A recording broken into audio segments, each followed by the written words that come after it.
Thank you very much, fellow Kenyans.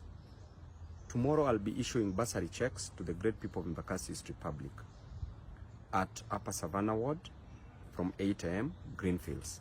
Then on Friday, I'll be issuing to the people of Lower Savannah Ward at Jacaranda Grounds. On Saturday, I'll be issuing to the people of Tasia at Tasia Level 3 Hospital. On Monday next week, I will be issuing bursary checks to the people of Embakasi Village at Hustlers. Tuesday next week, the people of Utawala at Utawala Chief's Office. And then Wednesday next week, to the people of Mihango at Mihango Chief's Office. This time round, we managed to issue 20,000 forms. Out of the 20,000 forms, because there is insufficient funds, there is not enough money, we've managed to give 10,000 applicants who are successful.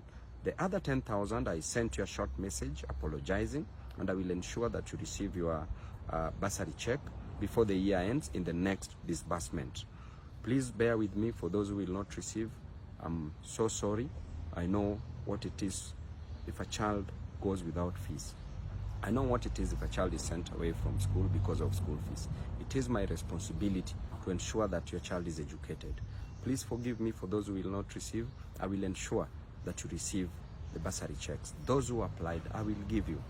For those who received, please ensure that your child goes to school. Thank you and God bless you.